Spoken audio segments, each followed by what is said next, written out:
Okay, teachers, welcome back to another segment of Classroom Management by Design for the primary teachers. If you're new here, I am Lauren Zwegan. I'm the founder of LessonPlanToolbox.com, where we help primary teachers master classroom management easily, consistently, and most importantly, effectively each and every day. These segments that you are getting that we do every single week are a little bit lighthearted. I guarantee you will still take away nuggets from these. However, these are a little bit more on the lighter side. Inside our community, we deal with direct one-to-one support for our teachers. They tell us what they need, and we give them specific plans for their specific scenarios. So they're a little more in-depth and they're a little more serious, okay? But I digress. Let's jump into this week's topic, which is getting into back to basics, returning to school, okay? Teaching those classroom expectations and routines as we head back in January. We all know returning to school after break can be challenging for both students and teachers. Students may have had those relaxed routines and need a refresher on expectations, while teachers may feel the pressure of getting back into instructional flow, okay? This segment is going to focus on revisiting and reinforcing those classroom expectations and routines in order to create that structured, supportive environment that sets everyone up for success. So we're going to jump in and get started because let's face it, your time is very valuable. Why are we doing this? Why are we going to even talk about this for, 10, 15 minutes, whatever it is, about getting back to basics? The thing is, students thrive in environments with clear expectations, and you know this. They love consistent routines. After 2 weeks away from you, they may need reminders or reteaching to align with classroom norms. So revisiting these basics is going to ensure consistency. It's reinforcing the sense of safety and predictability for your classroom. It's going to focus, which is going to minimize disruption and maximize learning time. And you're going to give them connection, which strengthens that whole teacher-student relationship through those shared experiences, okay? The second thing we want to talk about is reestablishing expectations. This is like clutch. We talked about getting organized for January. Now we're back in it, okay? So you heard the segment on getting, organized, ready, your mindset ready to go back in January, but now we're in it. Now we're reestablishing these expectations with our students. You are going to start fresh with explicit teaching, okay? Approach those first few days back as if they were the start of the school year. Explicitly teach and model your classroom expectations and routines. Use a morning meeting to discuss those key rules and routines and see what they remember, okay? Use those visual cues or those anchor charts that you may have in your classroom to reinforce expectations like raising a hand, lining up quietly, transitioning smoothly between activities. The next thing we want to do is interactive modeling. So instead of just letting students, instead of just telling students what to do, we want to demonstrate it. Use those student behavior scenario of the day cards.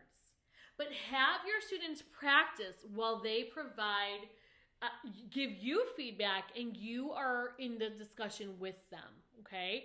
So, for example, transitioning between activities. Model walking quietly, putting materials away, and sitting at the next station. Then let the class practice while you're offering positive reinforcement. Oh my gosh, I love what Jimmy is. I love how Jimmy is sitting so quietly and patiently, waiting to hear what my direction is going to be, okay? We want to rebuild those classroom norms collaboratively. Involve your students in resetting the classroom norms. Ask them what worked well before break and what do they think we need to continue or improve on now that we're in the second part of the year. Create that class contract again. Do it again. We started with this one, boys and girls. I think it's time we create another one. Let your students suggest the rules, and then you finalize them as a class. Display it prominently in your classroom, just like you did at the beginning of the year, okay? But know that reinforcing routines for success is key to getting back to basics in January, okay? So break the routines into steps. Simplify complex routines into smaller steps, especially for transitions, especially for cleanup, and especially for independent work these first few days back to school. Post these steps where your students can easily see them as that visual reminder, okay? For independent work, 1, take out your materials. 2, start your work quietly. 3, raise your hand if you have questions. 4, put away materials when you're done. 5, use, or I shouldn't say 5, but I want to say, while they're working on this, use the positive reinforcement to catch those students who are following directions and are working correctly. Acknowledge their efforts. This is going to reinforce that desired behavior and motivate your other students to follow suit. I love how Jimmy is sitting quietly, is cleaned up at his station, and is ready for our next activity. Great job, Jimmy. Every kid wants to hear that from you. And it may sound silly, but I cannot tell you. They want to hear that positive language from you, okay? The next thing we really, really want to be cognizant of is incorporating movement breaks. Students may struggle to sit still after break. Those first few days, even the week afterwards, that could be a huge struggle for a lot of students. So you want to incorporate brief movement breaks between your lessons to reset their focus. Use quick stretches, use dance breaks, brain games, like Simon says, to just energize your students and help them to refocus. Okay? The next one it's going to happen, this is a tough one, but it's going to happen. We want to address challenges with empathy and structure. So you know that returning to routines may be harder for some students. Use empathy while maintaining the structure to address these challenges, okay? So you might need to reset individual expectations for students who struggle with specific behaviors. Revisit those expectations one-on-one and then offer clear and simple reminders and encourage them to practice. How do you do this? You can create a behavior plan for students who need extra support, outlining the expectations, and talk about rewards and consequences for when they meet the expectations and when they don't meet the expectations. Again, make sure you have parental communication going on so the parents know this is happening too, okay? You also can provide visual and verbal cues. These just can serve as reminders to kind of guide students back to routines without signaling them out, okay? So you might point to the poster, raise your hand as the visual on the wall when a student calls out, which is going to reinforce them, oh, you know what? I have to stop talking right now. I just interrupted the teacher and raised my hand. But I didn't do anything except point to the poster. Or I might just say rule 1. And that's that trigger. I'm not saying it's attacking, like in an attacking sense. I'm just saying it as like a reminder. Rule 1, point to the poster. They're going to, eventually it will trigger their memory. It will jog their memory, okay? The other thing we want to do is really practice patience and consistency when we come back, okay? Behavior won't improve overnight. It didn't at the beginning of the year, and it's still gonna take some work now in January. But we can be consistent with our expectations and celebrate those small successes to help build that momentum, okay? So here are just some tips. Again, take them, use them, whatever you want, but these might help you stay organized while you're resetting your expectations, okay? You wanna plan short, engaging lessons when your students come back. Okay? We're not jumping into, I don't even know, like dissecting the Constitution of the United States in second grade. We're not doing that right now. We're going to plan short, hands-on lessons that reintroduce routines while keeping our students engaged.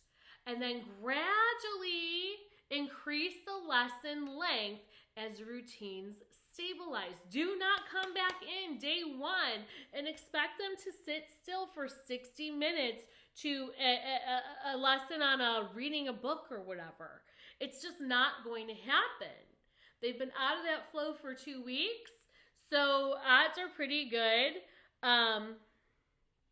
You are going to have to, let me see where I'm at. Yeah, you're going to have to like really kind of break this into chunks. Start small and then gradually extend your lessons. That's a pro tip right there. Okay, next thing you can do is use a reset checklist. So you can create a simple checklist for yourself to ensure all your routines are revisited. And this would include morning arrival routine, your transition procedures, group work expectations, end of the day cleanup. Have a checklist. Make sure you went over all those. How are we sharpening pencils? How are we lining up to use the restroom? Have a checklist and make sure you cover each one of those. Okay? Next thing we want to do is incorporate self-care. Returning to school after break can be tiring. It's not even the right word. Exhausting for teachers too. You need to build in moments to recharge, such as taking 5-minute breaks during planning time or delegating tasks to students. They are now able to do more in your classroom because they know what's expected. So let them take on some of the organizational tasks, some of the cleaning up tasks to make your job easier. Some of the technology tasks, they can plug in Chromebooks or iPads. They can do that. But yeah, be mindful of yourself and your self-care. It is okay to take 5 minutes and just let yourself breathe during your planning time. It's not going to make or break you.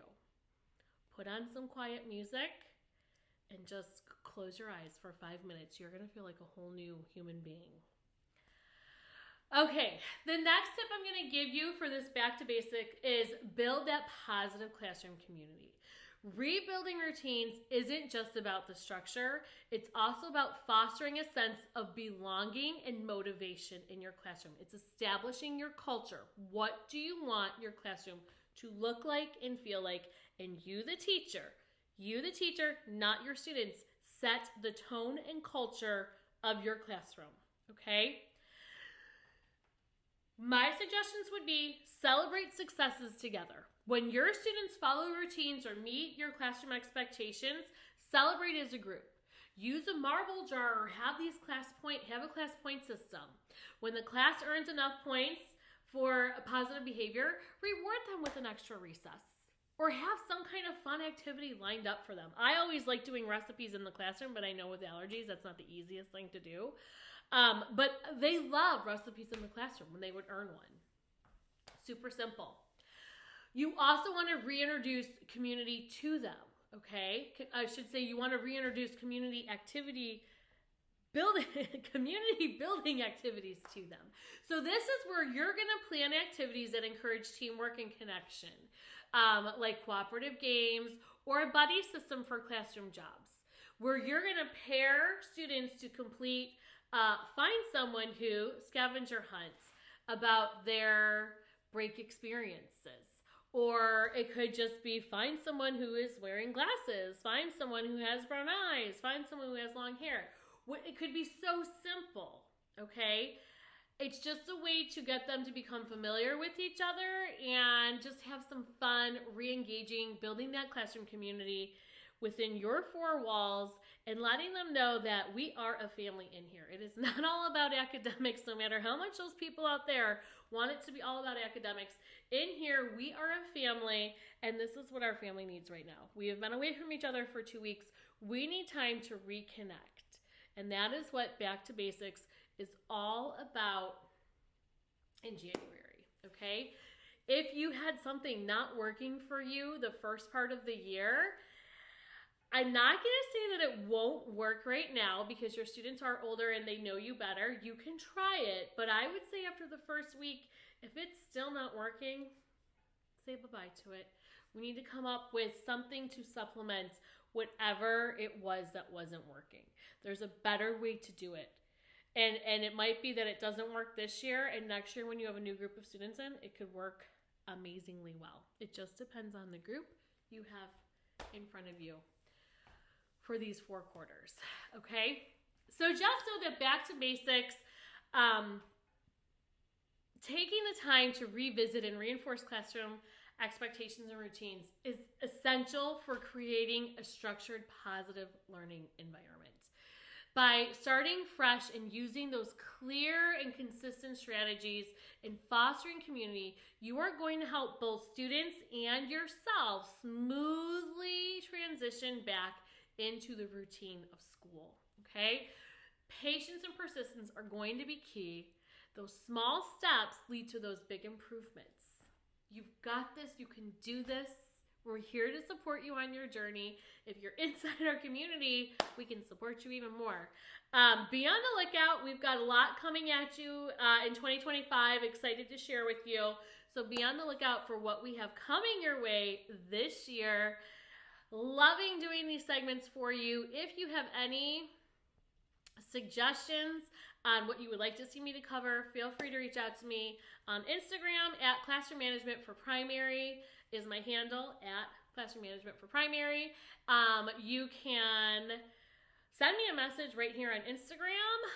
If you're seeing this on Instagram, you can reply to this email if you're getting this in email format.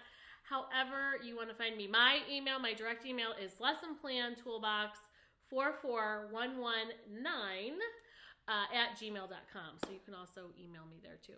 lessonplantoolbox44119 at gmail.com. That's my email address. So until next week, remember to teach, relax, repeat.